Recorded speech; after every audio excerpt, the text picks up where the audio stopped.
मंदोदरी का विलाप। रावण की मृत्यु पर शोकपूर्ण शब्द। रावण की मृत्यु का समाचार सुनकर मंदोदरी सहित उसकी सभी रानियां शोकाकुल होकर अंतःपुर से निकल पड़ी। वे चीख चीख कर विलाप करने लगी।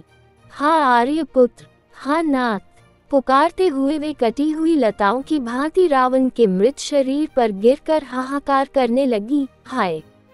असुर, देवता और नाग जिसके भय से कांपा करते थे, आज उन्हीं की एक मनुष्य ने ये दशा कर दी। आपके प्रिय भाई विभीषण ने आपके हित की बात कही थी, उसे ही आपने निकाल बाहर किया। राक्षस शिरोमणि, ऐसी बात नहीं है कि आपके स्वेच्छाचार से हमारा विनाश हुआ है, दैव ही सब कुछ कराता है। मंदोदरी बिलक बिलक कर कह रही थी, नाथ, पहले आपने इंद्रियों को जीतकर ही तीनों लोकों पर विजय पाई थी। उस बैर का प्रतिशोध लेकर इंद्रियों ने ही अब आपको परास्त किया है। खर के मरने पर ही मुझे विश्वास हो गया था कि राम कोई साधारण मनुष्य नहीं है।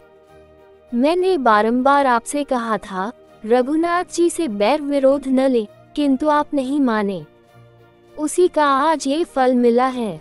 आपने महान तेजस्वी सीता का अपहरण किया।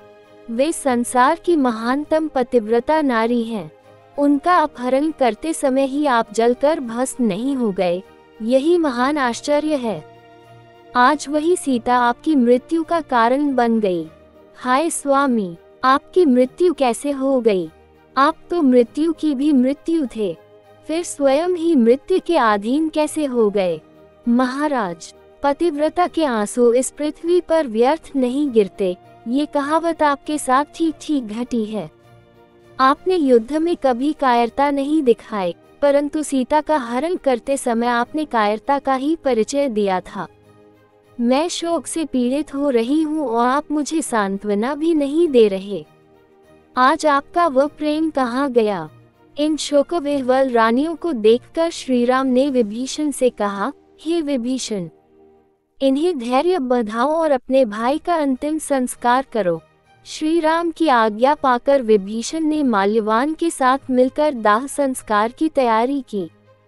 शव को भली भांति सजाकर शवयात्रा निकाली गई, जिसमें नगर के समस्त लंका निवासियों और अंतःपुर की सभी रानियों ने भाग लिया। वेदोक्त विधि से उसका अंतिम संस्कार किया गया।